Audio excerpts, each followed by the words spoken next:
Bismillahirrahmanirrahim. Kitabul Hajj, kitab mengenai haji. Saya sudah sampaikan kemarin, haji menurut istilah bahasa yaitu menuju, ya, hajjajtu fulanan, aku menuju ke tempat fulan, gitu ya. Akan tapi menurut istilah adalah menuju kepada Baitullahil Haram, yaitu kota Mekah, ya, menuju kepada Baitullahil Haram lin nusuk fi al-mahsus fi waqtin mahsus, itu menuju ke Baitullahil Haram untuk melaksanakan ibadah yang tertentu pada waktu yang tertentu. Itu adalah haji. Waktu-waktunya haji yaitu pada bulan Dzulhijjah, ya, pada bulan Dzulhijjah. Teman-teman saya sekalian yang saya muliakan, ibadah haji ini enggak panjang. Waktunya itu hanya yang wajibnya dari sejak tanggal 9 Dzulhijjah, yaitu Arafah, seperti mana ucapan baginda Nabi Muhammad SAW, Al-Hajju Arafah, sungguhnya haji adalah Arafah. Siapa yang mendapati hari Arafah tanggal 9 Dzulhijjah, maka dia mendapati haji. Siapa yang tidak mendapati hari Arafah, maka dia tidak dihitung sebagai orang yang haji. Jadi hitungannya haji itu adalah hitungan Arafah. Tanggal 9 Dzulhijjah kamu ada di padang Arafah, sesudah niat berarti kamu mengerjakan ibadah haji. Gitu ya.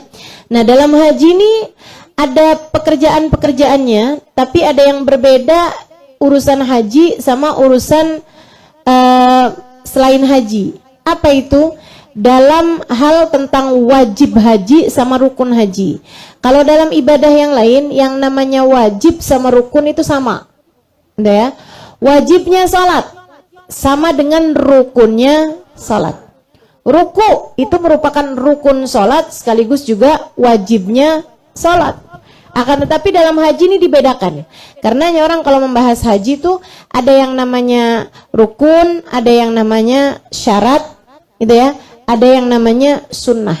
Jadi pekerjaan-pekerjaannya itu bukan hanya wajib sama sunnah doang, tapi ada rukun, ada wajib, ada sunnah.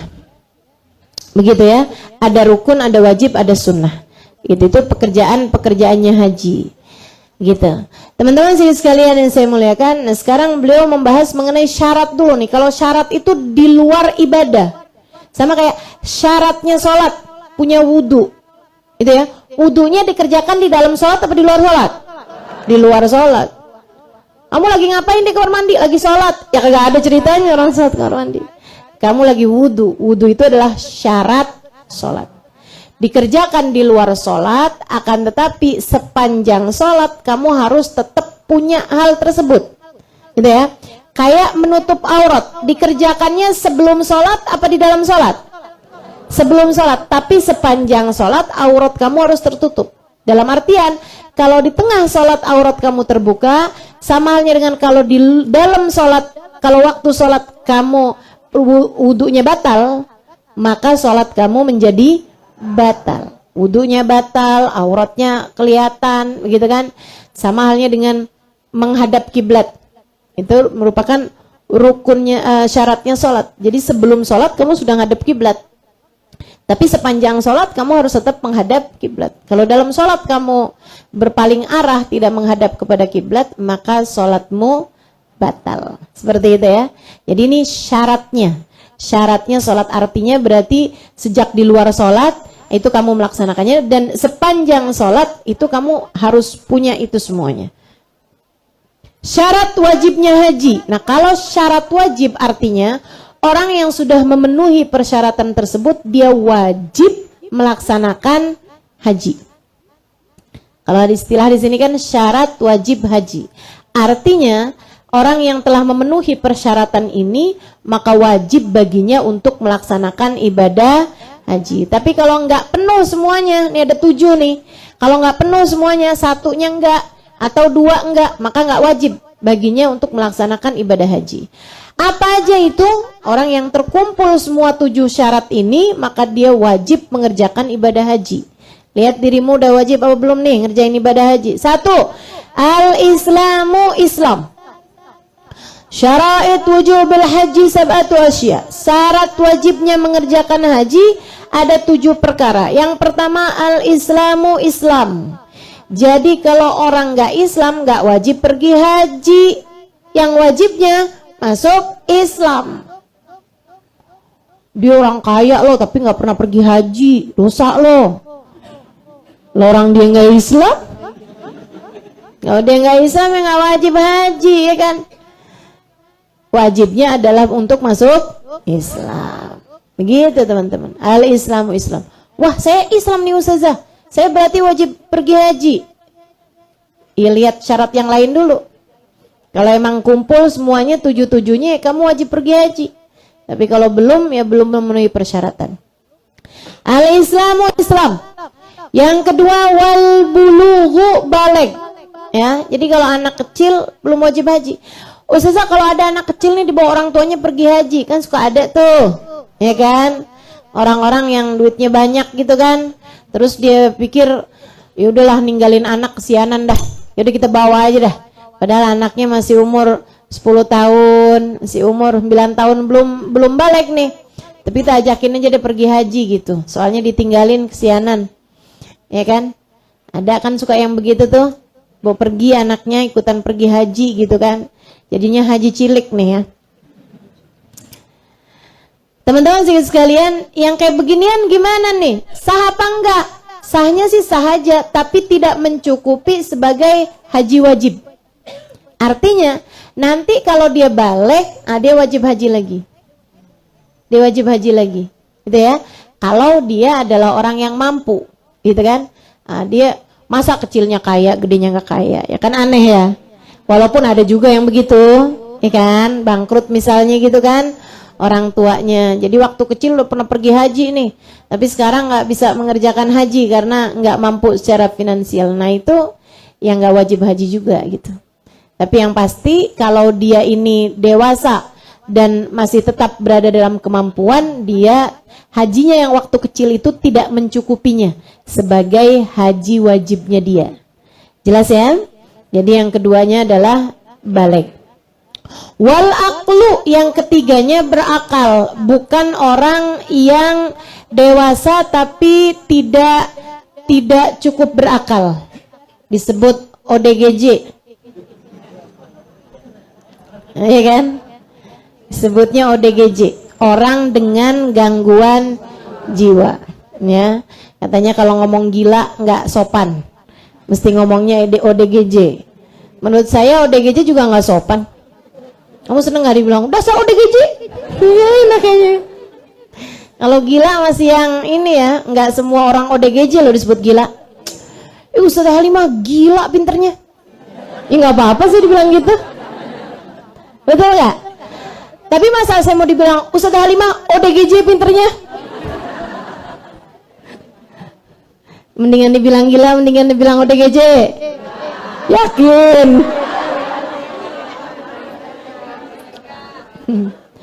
Wal aqlu, orang yang berakal. Teman-teman saya sekalian. Jadi kalau ada orang dia Islam sih, dari lingkungan keluarga Islam juga, bapak ibunya Islam, dia pun juga Islam, dia udah balik juga, umurnya udah 20 tahun, udah 30 tahun, tapi wal aqlu, dia tidak berakal, maka dia tidak wajib pergi haji.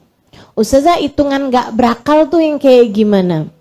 Orang yang tidak memungkinkan untuk mengadakan transaksi gitu ya, kayak jual beli dia nggak paham gitu kan. Terus orang yang ya tidak memiliki kemampuan untuk berpikir layaknya orang normal gitu. Mohon maaf ya Ustazah, berarti orang autis gitu termasuk ya? Kalau dia sampai dengan tidak mampu untuk melakukan hal-hal yang biasa dilakukan orang secara umumnya gitu ya, harus semuanya bergantung dengan orang lain, ya berarti tidak juga termasuk dalam batasan itu. Tapi kan orang autis itu kan juga ada tingkatan-tingkatannya teman-teman. Ada juga yang memang ya cuman ada autisnya gitu, tapi enggak, iya tetap berkehidupan normal gitu kan. Nah yang kayak begitu ya tetap wajib haji gitu. Orang masing-masing tahu sama kondisinya masing-masing. gitu kan? Nah, jadinya berakal gitu kan. Termasuk juga orang pikun. Orang pikun nggak wajib haji Ustazah? Iya, jika pikunnya memang sudah dalam tingkatan yang lupa macem-macem gitu kan. Lupa sama dirinya sendiri, lupa sama tadi udah sholat apa belum gitu kan ya. Apalagi lupa macam-macam gitu kan, lupa sama suaminya, lupa sama anak-anaknya gitu, lupa caranya ngerjain sholat, lupa. Wah, nih yang kayak beginian nih udah nggak lagi wajib untuk berangkat pergi haji gitu. Tapi kalau pikunya yang bangsa lupa naruh kunci,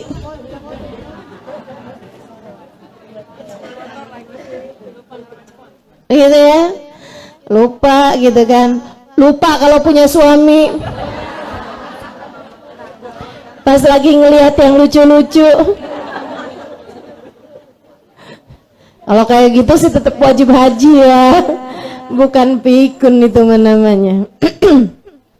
Nah itu teman-teman saya sekalian. Jadi wal aqlu, dia berakal. Berakalnya itu yang sampai tidak memungkinkan baginya untuk melaksanakan ibadah-ibadah sesuai dengan semestinya gitu. Wal hurriyah. Kemudian yang berikutnya lagi adalah hurriyah, kebebasan, kemerdekaan. Artinya nggak wajib haji bagi budak. Kalau sekarang nih, alhamdulillah nih ya, orang Indonesia nih udah semuanya adalah orang yang merdeka sejak tahun 1945. Berarti yang sebelumnya tuh orang nggak wajib pergi haji Ustazah. Enggak juga, udah merdeka juga. Artinya bukan budak ya. Zaman dulu tuh ada perbudakan. Jadi orang tuh kalau budak ya jadi milik tuannya gitu, milik budaknya. Nah, alhamdulillah nih ya, nikmat kita terlahir sebagai orang merdeka, nikmat mula kita berada di negara yang merdeka juga gitu. Kita sekarang tidak dijajah kecuali oleh hawa nafsu diri kita sendiri. Maka orang yang paling merdeka adalah orang yang seutuhnya hanya menjadi hamba Allah Subhanahu wa ta'ala. Tidak menjadi hamba harta, tidak menjadi hamba cinta, ya. Ini para bucin-bucin nih setengah merdeka nih. Masih jadi budaknya cinta, ya kan? Dia tidak merdeka seutuhnya. Orang yang merdeka nih tahu harus ngapain, begitu kan ya? Tahu harus berbuat apa, tidak ada suatu hal yang menghalanginya. Alhamdulillah. Nggak dihalangin. Mau tahajud boleh, mau duha boleh, mau baca Quran silahkan, mau ngapa-ngapain silahkan. Oh, nggak ada nih yang ngatur-ngatur kita nih. Alhamdulillah. Mau pakai jilbab boleh, mau ngapain aja boleh. Alhamdulillah. Makanya pilih untuk hanya seutuhnya menjadi hamba Allah Subhanahu wa ta'ala. Gitu. Teman-teman saya sekalian, wal hurriyah, keluar dari batasan hurriyah yaitu para budak. Sebab budak tidak memiliki kemerdekaan. Wa wujuduz zat warrahilah. Syarat berikutnya, Ustazah saya Islam, saya balik, saya berakal, saya merdeka, berarti saya wajib pergi haji. Tunggu dulu. Syarat berikutnya kamu punya apa enggak nih? Apa itu? Wujuduz zat, punya duit. Kalau nggak punya duit ya nggak wajib haji. Betul ya? Kalau punya duit nggak wajib haji. Tapi nih syarat-syarat yang berikutnya nih, dari mulai maksudnya punya harta ya, punya uang, punya kendaraan, takhliyatut thoriq, imkanul masir. Ini syarat-syarat yang sesudah yang tadi nih, selain dari yang 4 tadi ini. Kalau dikerjakan, kalau tetap maksa sampai juga di sana, itu tetap memenuhi sebagai haji wajib. Tapi yang 4 di atas itu enggak cukup sebagai haji wajib. Ini dibedakan nih ya. Jadi yang tadi nih, Islam, balik, berakal, hurriyah, merdeka. Itu kalau misalnya ada budak diajak jalan sama tuannya buat pergi haji, gitu kan? Habis itu dia pulang, kemudian dia merdeka. Nah sesudah merdeka itu dia tetap wajib melaksanakan ibadah haji. Hajinya dia yang waktu dia menjadi budak tidak cukup sebagai haji wajibnya dia. Sama halnya dengan ada orang rada-rada kurang berakal sama keluarganya, kita bawa aja deh pergi haji dah, ntar kita jagain, ya kan? Siapa tahu nih berkahnya ibadah haji dia jadi waras, misal. Dibawalah dia ngerjain ibadah haji. Dia ada di padang Arafah, di waktunya Arafah dia pakaikan, orang sama keluarganya dipakaikan baju ihram, kemudian diajak jalan pergi tawaf, diajak pergi sa'i, begitu kan. Kemudian di Mina juga, di Muzdalifah dilempar jumrah apa segala macam sampai pulang kembali ke negerinya, misalnya begitu ya. Kalau kemudian satu hari dia datang waras, sembuh, benar-benar ingatannya penuh begitu ya, benar-benar dia tahu siapa dirinya dan nggak lagi menjadi ODGJ. Itu teman-teman sekalian, ketika dia sudah sadar sepenuhnya, hajinya dia yang kemarin waktu dia ODGJ itu tidak cukup untuk menjadi haji wajibnya. Artinya dia harus haji kembali untuk memenuhi persyaratan rukun Islamnya dia yang nomor 5 itu. Jelas ya? Termasuk juga yang balik, tadi kan saya udah bilangin kalau ada anak kecil haji, nah itu kalau dewasa nanti dia harus ngulang haji lagi. Termasuk juga kalau ada orang, misal nih barat kata nih, pura-pura Islam, kagak bener-bener masuk Islam dah dia, gitu ya. Misalnya gitu, diajakin lah sama suaminya pergi haji, padahal dia sih nggak Islam sebenarnya, gitu. Nah kalau kapan-kapan dia dapat hidayah, dia masuk Islam, gitu ya, maka dia wajib melaksanakan ibadah haji lagi, karena 4 syarat sahnya haji itu tidak terpenuhi pada dirinya, gitu ya. Nah kalau syarat yang berikutnya ini, syarat dia menjadi wajib melaksanakan ibadah haji, dalam artian kalau belum punya hal-hal ini, dia masih belum wajib tuh mengerjakan ibadah haji. Dalam artian kalau dia mati dalam keadaan seperti itu, dia nggak dosa. Karena memang belum wajib haji. Tapi kalau dia maksa tetap pergi haji juga, hajinya udah cukup sebagai haji wajibnya dia. Gitu ya. Ada orang miskin pergi haji, pulang haji dia jadi kaya. Apakah dia wajib haji lagi? Enggak. Gitu, teman-teman. Gitu ya. Ada orang lagi masa-masa genting perjalanan gitu, kayak kemarin misalnya masa Covid gitu ya, dia pergi haji gitu kan. Nah ketika keadaan sudah menjadi aman seperti sekarang, apakah dia wajib pergi haji lagi? Nggak perlu gitu. Jadi ini yang syarat berikutnya ini hanya syarat orang kalau punya itu dia wajib mengerjakan ibadah haji, bukan syarat sahnya haji, akan tapi syarat wajibnya haji. Kalau yang 4 sebelumnya, yang disebutkan 4 sebelumnya, itu adalah syarat sahnya mengerjakan ibadah haji. Yang 3 ini adalah syarat wajib mengerjakan ibadah haji. Wujubuz zat warahilah, yaitu wujudnya zat, adanya harta, punya duit, warahilah, dan ada kendaraannya. Jadi kalau misalnya ada sih hartanya, uangnya ada, tapi pesawatnya tuh semuanya kagak ada yang terbang dari negara tersebut, gitu ya. Kalau mau dia bisa mengerjakan ibadah haji tapi naik kapal laut 3 bulan, di perjalanan 3 bulan pulangnya juga, jadi semuanya perlu waktu 6 bulan kayak zaman dulu kan, orang haji zaman dulu tuh kayak gitu. Itu belum wajib teman-teman, belum wajib. Nggak apa-apa, tar aja nunggu penerbangan aja daripada haji 7 bulan. Iya kan, sampai saya dengar tuh ceritanya orang zaman dulu tuh pergi haji, berangkat jomblo, pulang status berubah. Berangkat jomblo, pulang nikah. Di akadnya di mana? Di dalam kapal. Masya Allah, tuh rame bener ya. Di kapal ada yang ngawinin. Teman-teman sekalian, ada juga nih yang berangkatnya itu belum hamil, pulang-pulang hamil. Ketahuan tuh. Sedikit sekalian saya mulakan, ada juga yang kesian nih.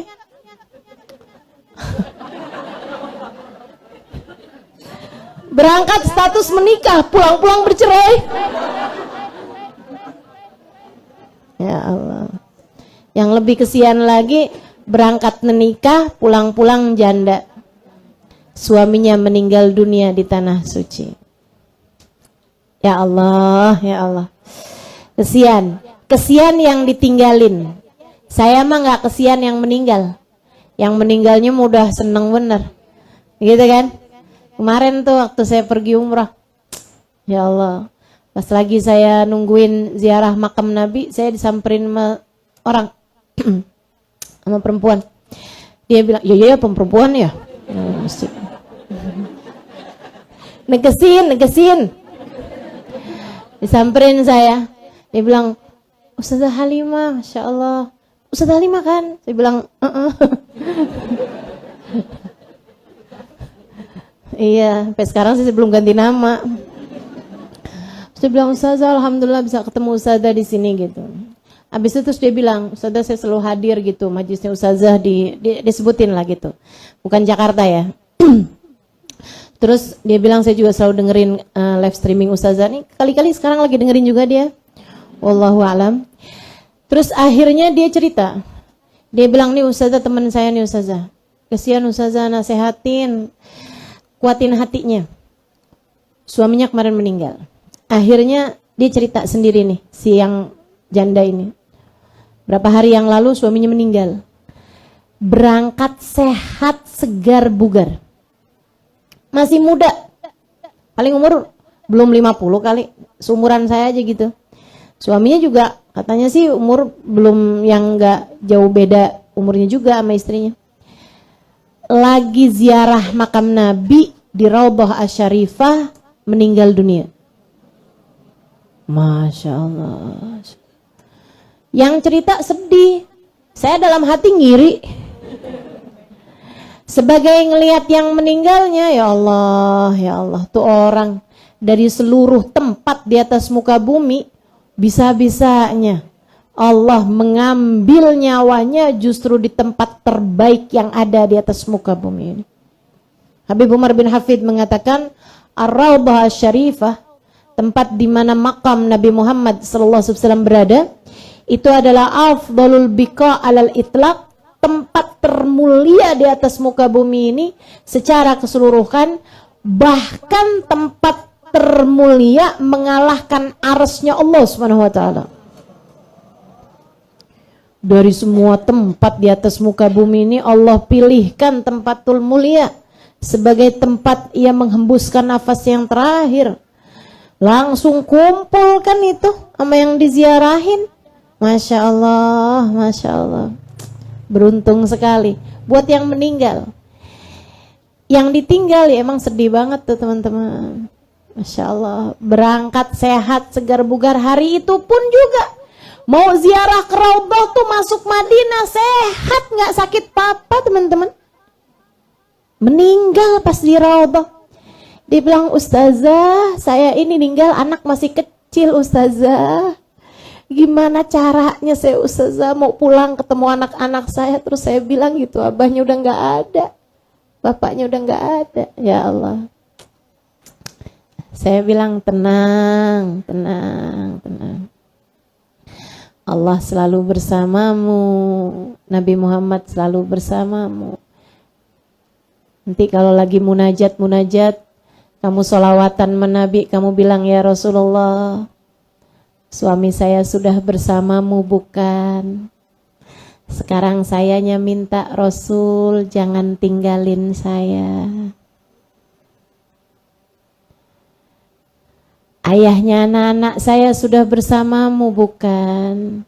Saya minta tolong sekarang jagain anak-anak saya. Kan bapaknya sudah bersama denganmu wahai Rasul, tinggal jagain anak-anak saya. Nangis, kejer. Habis itu dia bilang, Ustazah, saya nanti kalau meninggal dunia bisa barengan sama suami saya enggak Ustazah? Kan suami saya kan barengan sama Rasul, sayanya gimana dong Ustazah?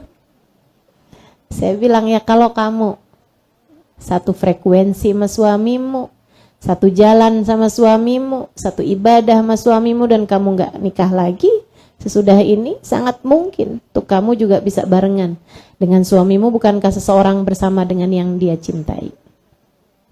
Saya bilang jaga anak kamu baik-baik, insya Allah datang waktunya kalian bersama-sama di sana. Nah gitu ya.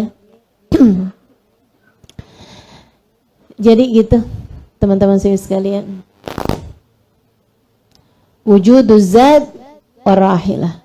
Saya lagi cerita apa dah? Kok bisa sampai ke situ tadi?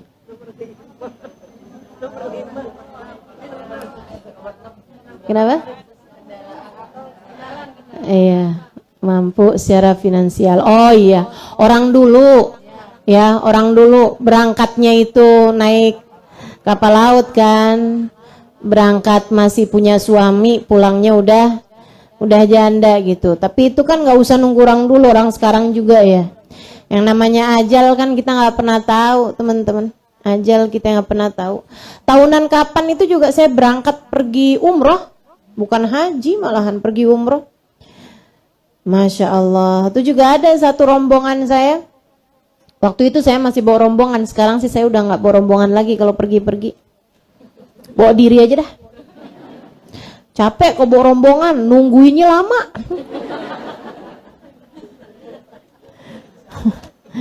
Iya, jadi udahan aja dah. Saya kok jalan sendirian aja, jangan ada yang Ustaz kapan dong pergi umroh ikutan? Nggak pakai, saya nggak ngajak-ngajak sekarang. Ngajak-ngajak ya, nggak usah minta ikut. Udah ikut belajarnya aja. Teman-teman saya sekalian, itu tuh waktu saya ikut barengan masih bawa rombongan, ada dalam grup kami itu, Masya Allah, kita fatihain dia ya, namanya Kak Sakinah. Sehat teman-teman berangkatnya. Perginya waktu itu ke 3 negara terbaik, 3 negara paling mulia, yaitu Aqsa, Madinah, Mekah. Dia di Aqsa sehat, terakhir di Palestina tuh baru sakit. Habis itu kemudian sempat ziarah makam Nabi. Di perjalanan ihram menuju Mekah meninggal dunia, jadi disolati di Mekah. Dia itu seumur hidup nggak pernah pergi ke luar negeri. Baru keluar negeri ya di situ, ke 3 negara terbaik. Pergi ke Aqsa, itu ya, ke Masjidil Aqsa di Palestina. Habis itu ziarah ke makam Nabi Muhammad di Madinah, kemudian disolati di Mekah dalam keadaan ihram meninggalnya. Masya Allah, Masya Allah. Sampai nggak perlu dimandikan karena dia dalam keadaan ihram. Dalam keadaan ihram. Sampai nggak perlu dimandikan, teman-teman. Masya Allah, luar biasa banget. Ini yang katanya Nabi Muhammad alaihissalam, orang yang meninggal dunia dalam keadaan ihram, tuh nanti di hari akhiratnya, dia itu akan dibangkitkan dengan pakaian ihramnya dalam keadaan bertalbiyah. Jadi ketika bangkit tuh, yang lain-lain pada ketakutan, dia malah baca talbiyah, labbaik Allahumma labbaik, labbaik la syarika lak labbaik. Datang kepada Allah beneran tuh, langsung ya. Masya Allah, karena meninggalnya dalam keadaan ihram bertalbiyah. Masya Allah, orang mulia, orang salehah. Kita bacakan Fatihah untuknya. Innallaha yaghfir laha wa yarhamha wa ya'li darajatiha fil jannah wa yanfa'una barakatiha wa asrariha wa anwariha. Taghashaha birrahmah wal maghfirah sakinah jannah birahmati syai'illah. Al-Fatihah. Insyaallah. Alhamdulillahil alamin arrahmanir rahim maliki yaumiddin.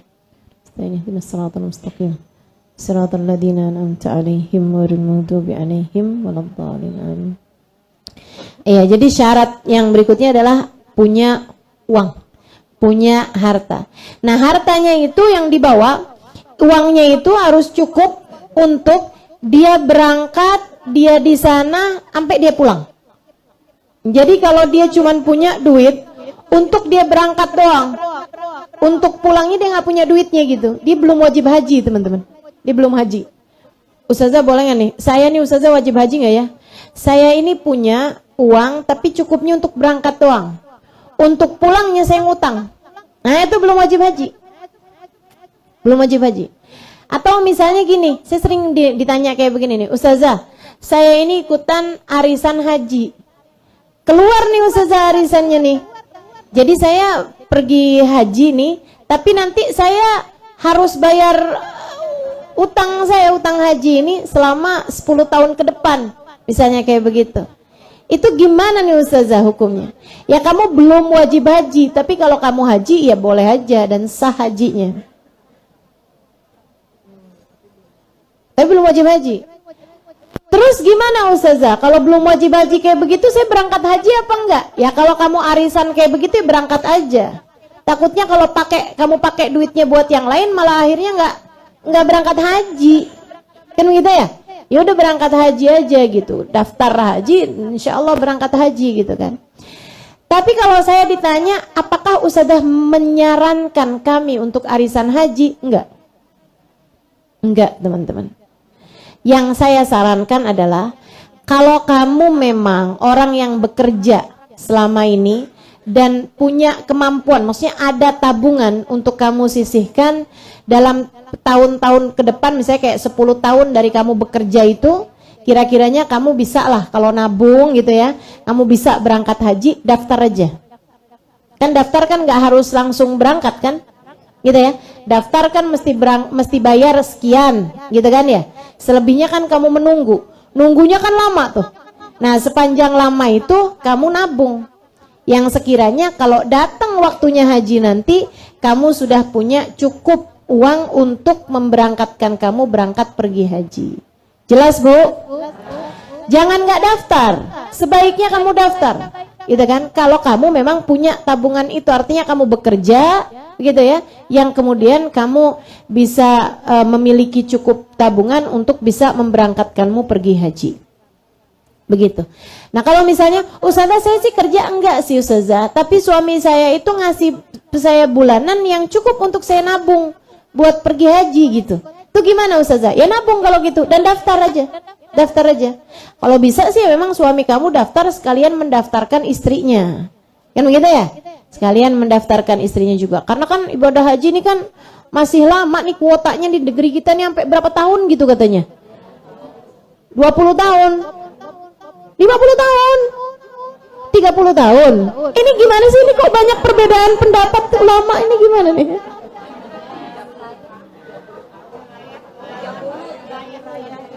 Oh tergantung wilayah. Oke baiklah. Nah itu ya, jadi memang sebaiknya memang harus segera mendaftarkan diri. Bagi yang memiliki penghasilan, udah ribut. Nih yang ribut penyelenggara haji apa gimana nih?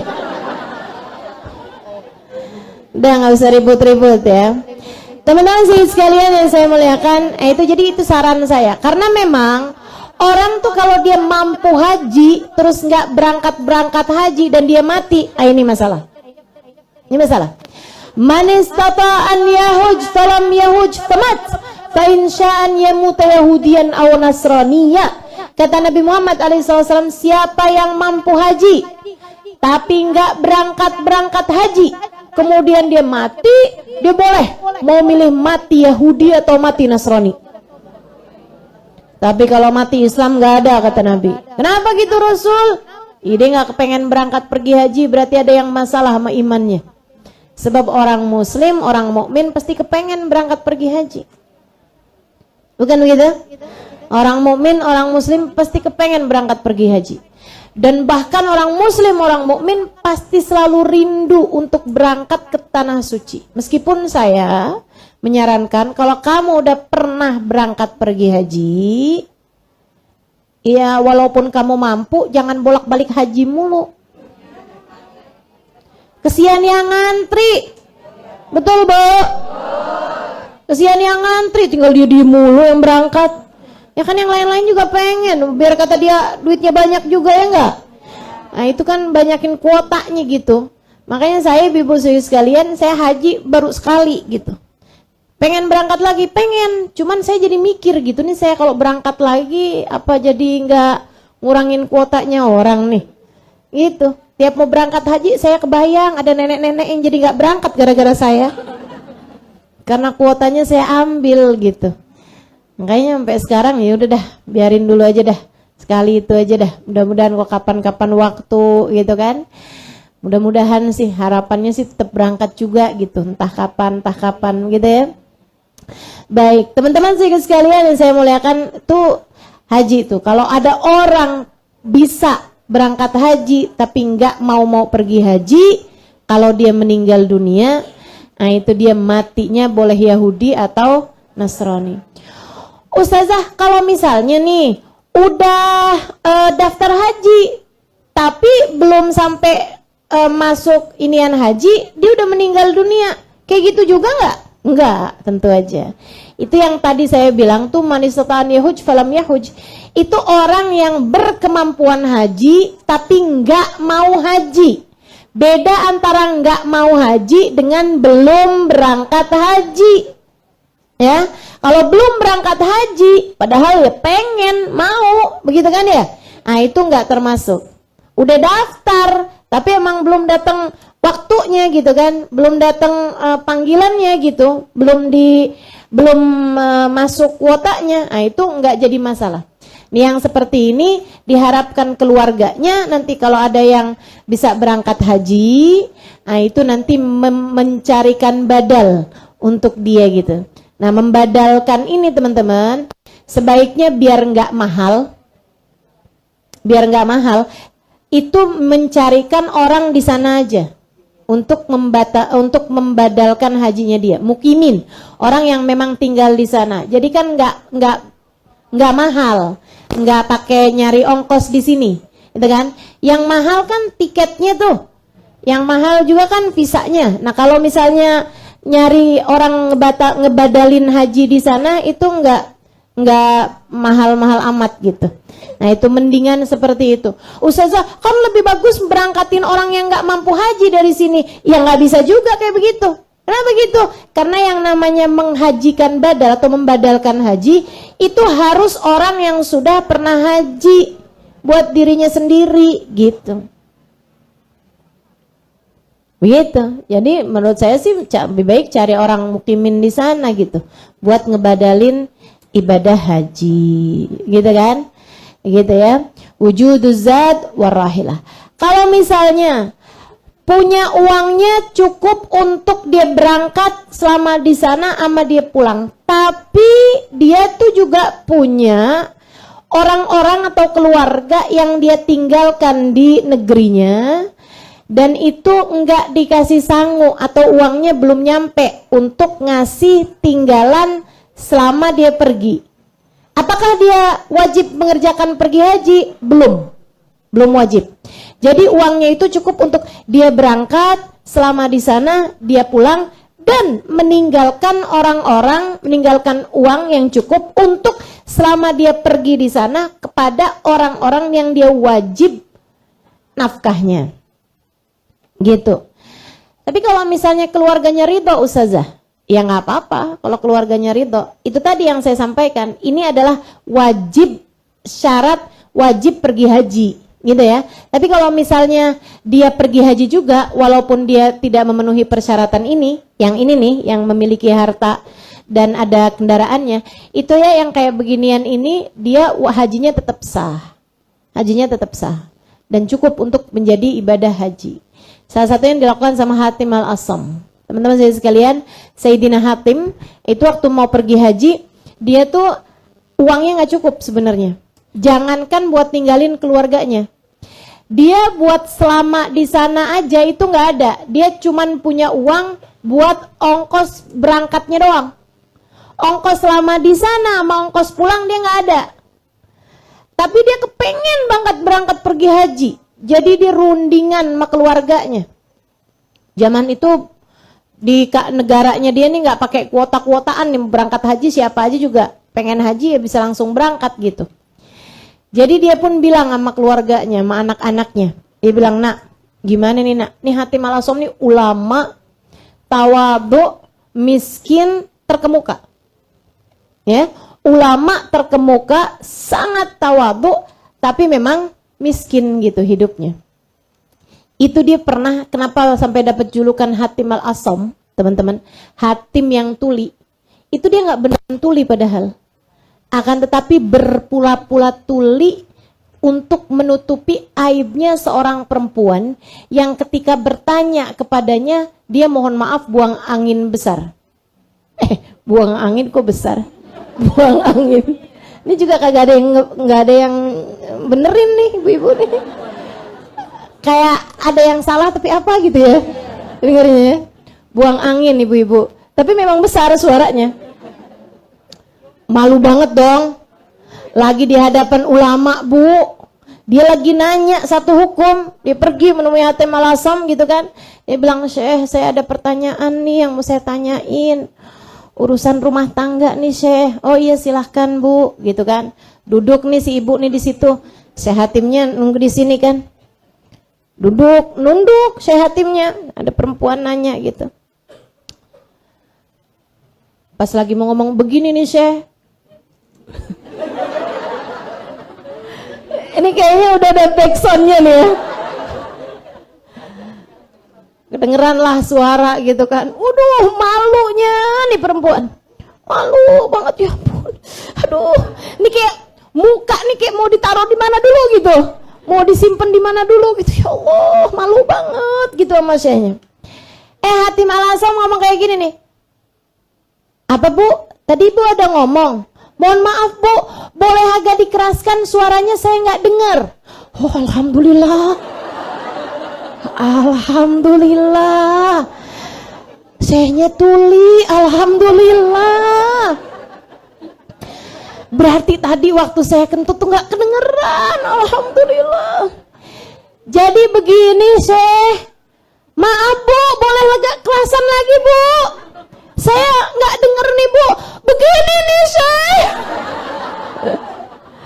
Ya sekarang saya denger Bu. Alhamdulillah, girang, seneng banget dia bahwa dia rupanya nggak kedengeran gitu Syekhnya.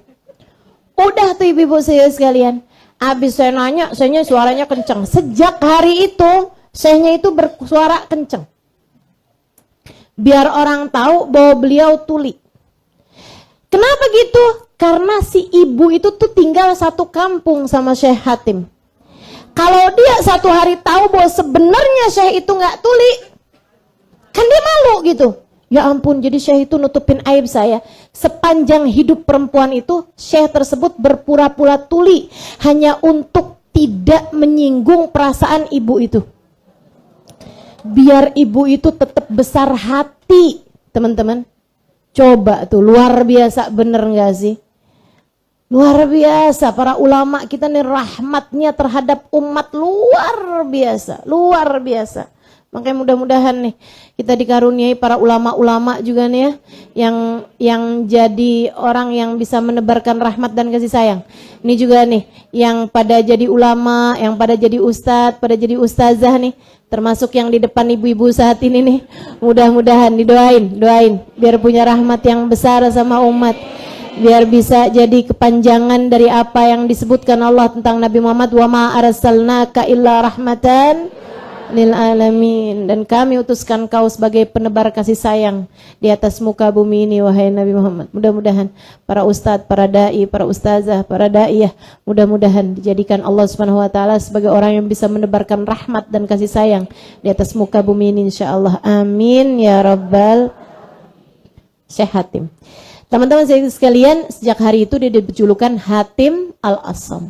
Satu waktu mau berangkat pergi haji, nggak punya duitnya. Punya duit tuh cuman cukup buat tiket berangkatnya doang, buat ikutan rombongan kafilahnya doang gitu. Misalnya gitu ya, sebenarnya perlunya kayak semuanya tuh 40 juta gitu. Itu tuh cuman punya tiket berangkatnya doang gitu. Misalnya 7 juta gitu. Nah itu cuma punyanya segitu itu. Tapi kepengen banget berangkat haji, jadi kumpulin keluarganya. Nak, gimana ya? Kalau misalnya Abah berangkat gimana nih nak? Berangkat pergi haji pengen banget gitu. Emang Abah ada bah duitnya? Kata anak-anaknya, secara tahu kan? Ya kagak ada juga sih. Abah tuh cuman punya duit buat Abah berangkatnya doang nih, naik ininya nih, ikutan rombongan kafilahnya gitu. Tapi buat selama di sana, selama pulang juga nggak ada juga nak. Ya udah bah, kalau kayak gitu ya abang ngapain berangkat bah? Kata anak-anaknya, iya bah, gitu ntar gimana bah? Ternyata orang condet.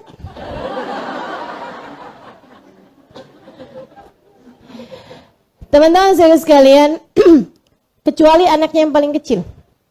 Ada dia punya anak perempuan paling kecil, dia bilang, apa emang berangkat, pengen bah berangkat pergi haji? Iya, Abah pengen banget nak. Abah pasti kangen ya, Bah ya. Pengen ziarah makam Rasul kan, Bah? Ya ampun nak, banget Abah pengennya nak. Ya kalau gitu Abah berangkat aja, Bah. Bismillah, Bah. Berangkat, Bah. Saudara-saudaranya yang langsung lirikin dia kan. Paling-paling emang dia nih.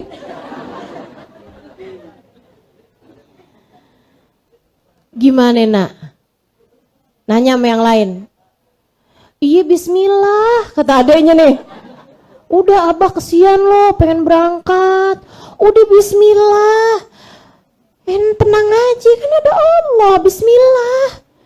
Anak-anaknya langsung yang, ya udah deh Bah. Berangkatlah ayah ini kemudian. Berangkat.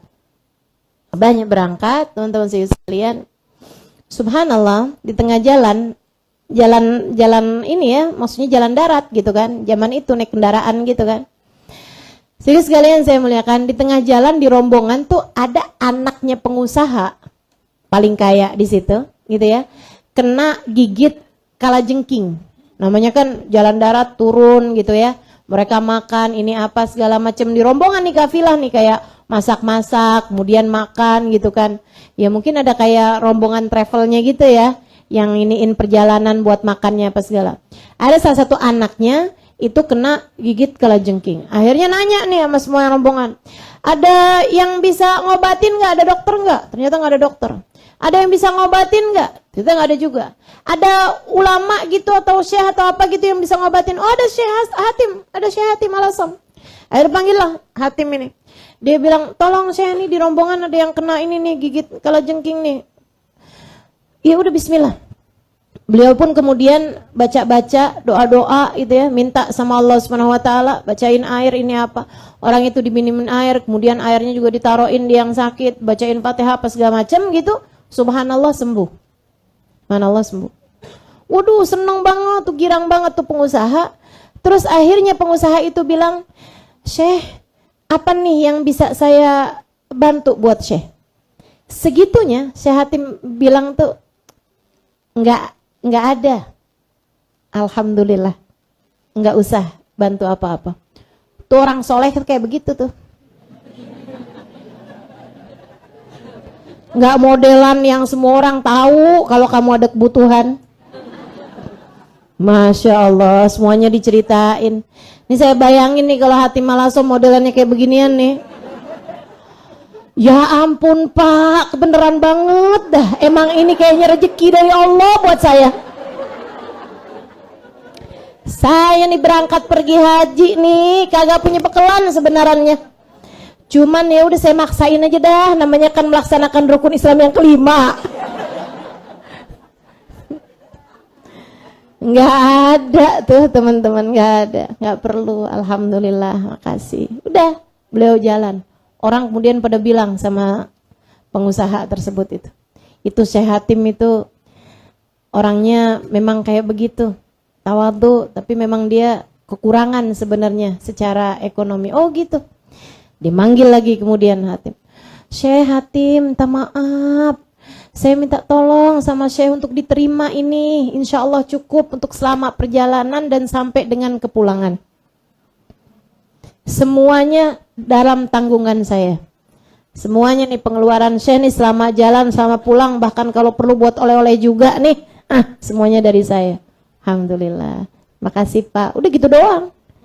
Namanya orang soleh tuh. Kalau dikasih-kasih tuh nggak kayak gitu kegirangan. Sujud syukur, pakai cium-cium tangan, gitu ya, pakai dipeluk-peluk, pakai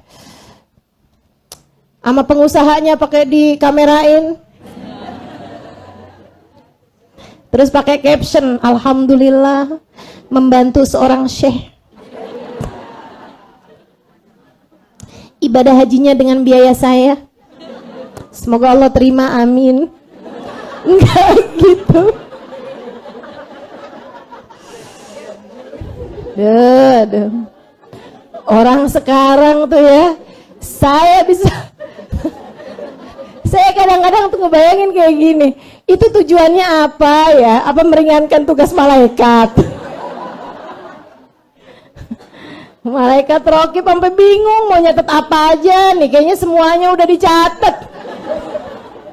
Udah dijadiin status semuanya. Astagfirullah, astagfirullah. Sudah didokumentasikan. Sampai kayaknya malaikat raqib gak perlu lagi mendokumentasikan apa-apa dari ibadahnya orang zaman sekarang. Astagfirullah, astagfirullah. Kamu jangan begitu. Ya, kamu jangan begitu. Biarin orang lain aja yang begitu. Kamu gak usah segala-gala amal kebaikan semuanya ditulis di status gitu. Yang gak ada manfaatnya buat orang tuh gak usah. Kecuali kalau sesuatu yang ada manfaatnya, silahkan aja. Misalnya gitu ya, kalau kamu bilang gitu, alhamdulillah hadir ngaji hari ini, cuman buat ngasih tahu orang doang gitu. Kalau kamu hari ini berangkat ngaji, jangan. Kalau mau kamu tulis statusnya gitu kan ya, apa nih yang jadi keterangan saya? Nah itu kamu tuliskan di situ. Itu kan jadi kemanfaatan buat banyak orang, Bu. Sepanjang ngaji ngobrol sendiri, segitunya nulisnya hadir majelis memang syahdu.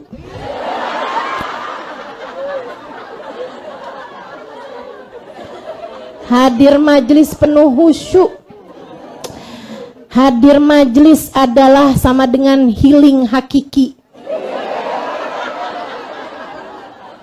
Tenang dari mana? Kadang ngobrol di majelis, iya kan? Jangan yang tenang, yang khusyuk tanpa perlu dipublikasikan. Tenang, udah ada bagian pencatatan malaikat raqib, insyaallah. Udah semuanya ketulis tuh. Jangan sampai catatan malaikat raqib bukan kamu mendengarkan dengan khusyuk, malah obrolan kamu semuanya tuh dicatat sama malaikat raqib. Iya kan? Ini bukannya mendengarkan ceramah, di ceramah sendiri nih. Udah gak usah, yang khusyuk insyaallah. Baik, teman-teman sekalian saya muliakan. Atim tinggal mikir, ya Allah, alhamdulillah nih saya nih udah dicukupin sama Allah. Keluarga saya gimana? Teman-teman sekalian, malam hari itu keluarganya semuanya nih nyalah-nyalahin si adek. Nih gara-gara kamu nih deh, besok kita nggak punya makanan tahu. Gara-gara kamu nih, ntar apaan dong? Kita besok makan apaan? Semuanya pada nyalahin nih si adeknya nih. Adeknya bilang, tenang, gak usah gitu. Yang penting kan abah kita kan bisa berangkat pergi haji. Ntar juga gak bakalan Allah tinggalin, tenang aja kak, segitunya. Subhanallah teman-teman sekalian.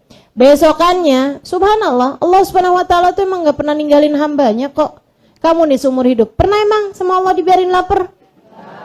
Maksudnya, lapar sih pernah ya. Cuma maksudnya yang sampai nggak punya makanan gitu kan nggak pernah, betul nggak?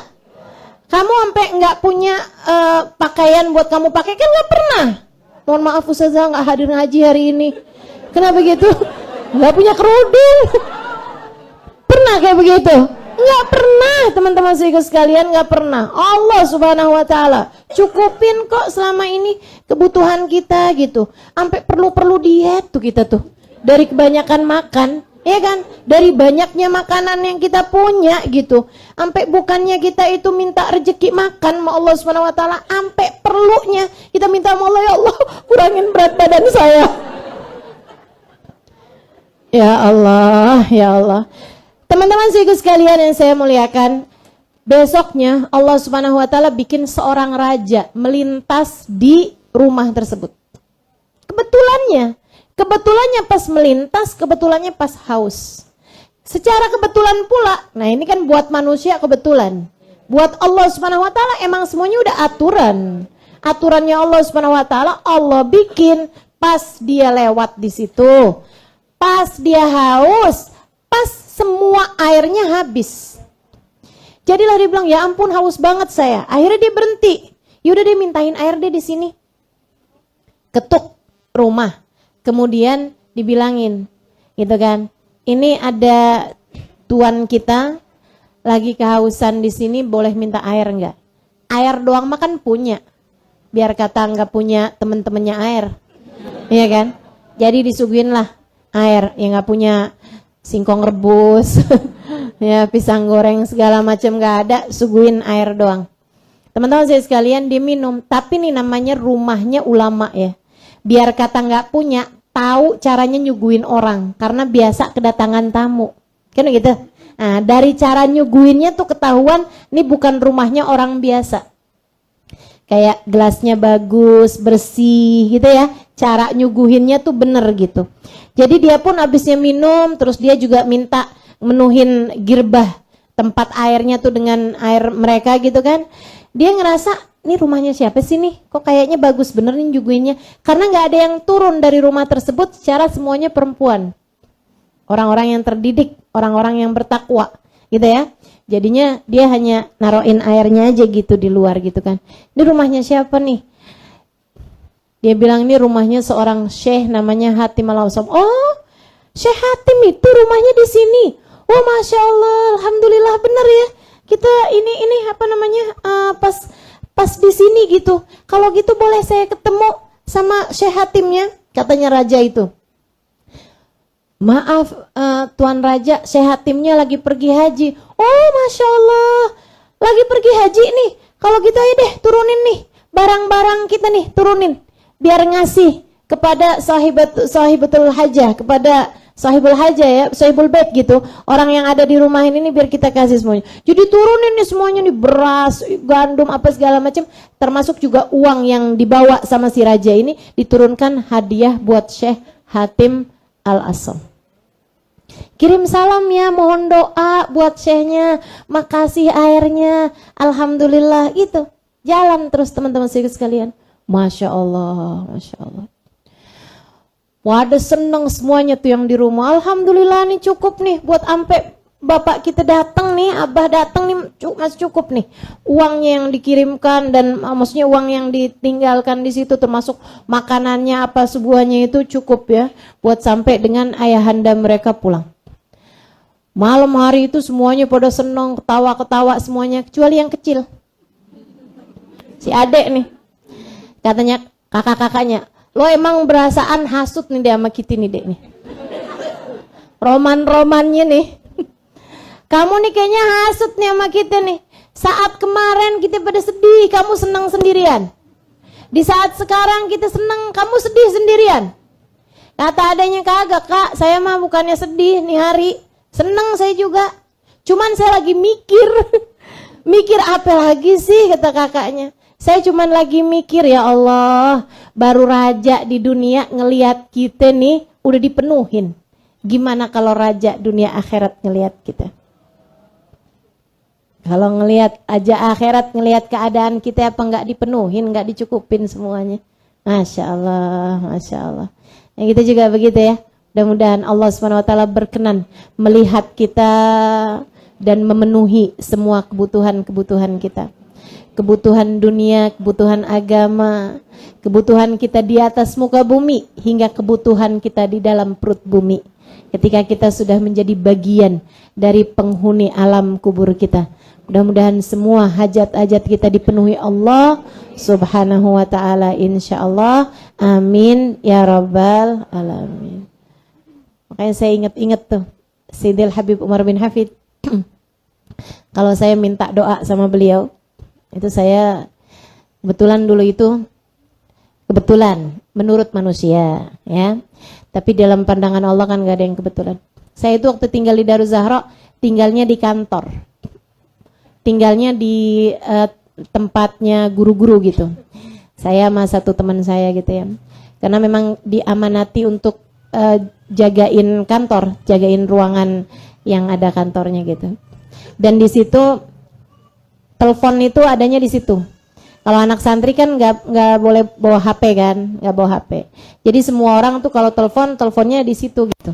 Nah saya yang ada di situ. Makanya saya tuh ada penyiksaan macam apa itu?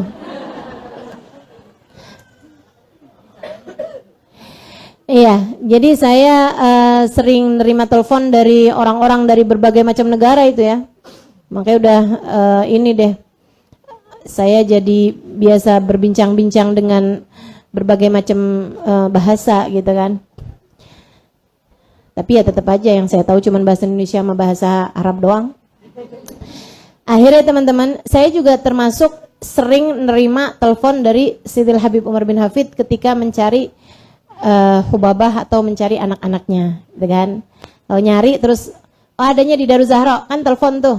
Zaman itu belum musim telepon HP juga, jadinya teleponnya ke kantor gitu.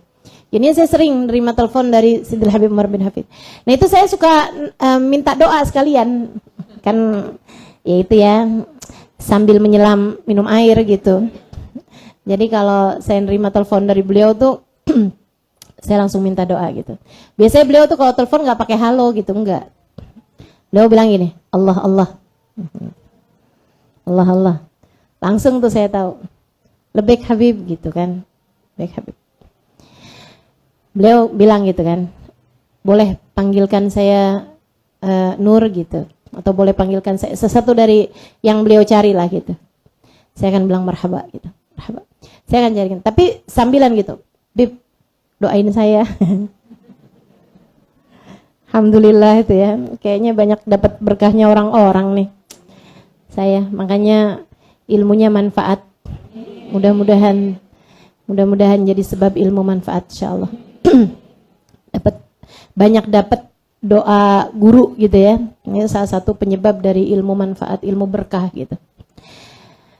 Dari sekian banyak doa yang sering disampaikan Habib Umar, itu kalau saya lagi nerima telepon beliau, doa yang paling sering saya dengar adalah Allah yanzur ilaina wa ilaikum. Semoga Allah memandang kita semua dengan pandangan kasih sayangnya. Saya tuh suka mikir gitu, kok gitu ya doanya? Gak kayak yang mudah-mudahan ilmu kamu manfaat, mudah-mudahan kamu jadi orang yang bermanfaat, mudah-mudahan kamu selamat hidup dunia akhirat, mudah-mudahan apa gitu doanya gitu. Mudah-mudahan kamu jadi orang yang membahagiakan hati Nabi, atau doa-doa penting lain gitu ya. Selamatkan hidup dunia akhirat, kan gitu. Enggak gitu. Habib seringnya tuh doanya kayak gitu tuh. Allah yanzur ilaina wa ilaikum bi'an rahmatih. Semoga Allah memandang kita semua dengan pandangan kasih sayangnya. Gitu kata Habib.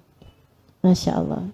Karena ya itu tadi, raja dunia aja melihat keluarganya Hatim Al-Asom dipenuhi bu hidupnya sampai dengan kewafatan, sampai dengan kepulangan ayahnya udah tercukupi semuanya gitu. Itu baru raja dunia. Kalau kamu nih hidup kamu ditanggung sama seorang presiden, nggak bakalan kurang. Betul apa enggak? Nah itu baru presiden dunia. Gimana dengan presiden dunia akhirat? Gimana dengan raja dunia akhirat? Gimana dengan Allah subhanahu wa ta'ala? Kalau Allah telah memandangmu, kalau Allah telah memandangku dengan pandangan kasih sayangnya, maka akan dicukupinya seluruh hidupmu. Maka akan dibahagiakannya seluruh hidupmu. Maka akan dimanjakanlah seluruh hidupmu. Tidak di dunia saja, akan tetapi sampai ketika kamu berada dalam alam kuburmu. Kalau kamu sewaktu hidup di dunia nih, pernah dipandang Allah subhanahu wa ta'ala dengan pandangan kasih sayangnya, maka akan dibahagiakannya hidupmu dunia dan akhirat.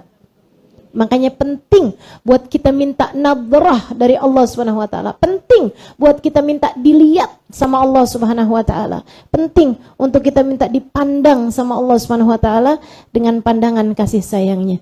Maka kalau teman-teman liatin tuh tadi tuh, doa maulid tuh, itu kan karya Habib Umar bin Hafid.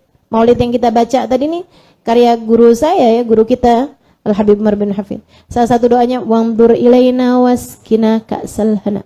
Wangdur ilaina, ya Allah lihat kita ya Allah, lihat kami ya Allah. Karena memang ini adalah salah satu dari doa yang sangat sering dimintakan oleh Sayyidil Habib Umar bin Hafid. Mudah-mudahan Allah Subhanahu wa taala juga berkenan untuk memandang kita dengan pandangan kasih sayang. Ada qasidah tuh yang minta nadrah. Ala yallah binadrah minal ainir rahim. Tudawi kullama bi min amradin sakimat. Kita minta ya Allah, pandang kami ya Allah, pandang kami dengan pandangan kasih sayangmu. Tudawi kullama bi min amradin sakimat. Bikin sehat semuanya. Penyakit-penyakit zahir batin semuanya sehat ya Allah. Penyakitnya pikiran biar sehat semua, penyakitnya hati terutamanya biar sehat semua, sehingga dengannya kami hidup dengan berbahagia. Amin ya rabbal amin. Jadi syarat wajibnya haji ya. Wujubuz zad warrahilah. Wa takhliyatut thariq. Syarat berikutnya lagi ini tadi yang saya sebutkan ya, syarat wajib haji. Tapi kalau misalnya ada orang walaupun ada kayak gini, ada rintangan kayak gini tapi dia tetap berangkat haji, itu hajinya sah. Takhliyatut thariq, amannya jalan. Jadi jalannya memang aman. Nah kalau kayak 2 tahun kemarin kan kondisinya nggak aman, gitu ya. Itu nggak wajib haji teman-teman. Meskipun misalnya pesawatnya ada nih, tapi di sananya tuh keadaannya itu masih belum aman. Belum aman tuh dari macam-macam. Bisa jadi dari peperangan, bisa jadi yang kayak kemarin dari virus, kan begitu ya. Nah kalau nggak aman seperti itu maka belum wajib haji, nggak wajib haji. Nah kalau nggak wajib haji tapi dia tetap berangkat pergi haji dan bisa melaksanakan ibadah haji, maka dia sudah cukup hajinya sebagai pelaksanaan haji wajib. Wa imkanul masir, dan memungkinkan untuk mengadakan perjalanan. Tapi kalau misalnya lagi ada bencana di satu daerah sehingga nggak memungkinkan untuk berangkat, atau lagi ada peperangan di satu tempat sehingga kalau melintas nih pesawatnya bisa kena tembak, gitu kan, nggak aman dan juga tidak memungkinkan untuk adanya perjalanan, juga di sananya juga nggak memungkinkan untuk tinggal. Misalnya gitu ya, sedang ada peperangan antara Saudi Arabia sama negara mana yang di tempatnya itu juga dalam keadaan tidak aman. Meskipun tidak amannya itu misalnya nggak di Mekah Madinah tapi di Jeddahnya. Sebagai kita kan nyampenya ke Jeddah dulu tuh, baru sana, itu nggak wajib untuk berangkat pergi haji. Ya, nggak berangkat pergi haji. Nggak harus kayak ya udah kalau gitu misalnya nih ya, yang nggak aman di Jakarta. Tapi kalau misalnya mau maksa juga bisa tuh berangkat hajinya dari Kuala Lumpur misalnya. Apakah wajib orang untuk berangkat pergi ke Kuala Lumpur untuk dapat melaksanakan ibadah haji? Enggak wajib. Enggak wajib.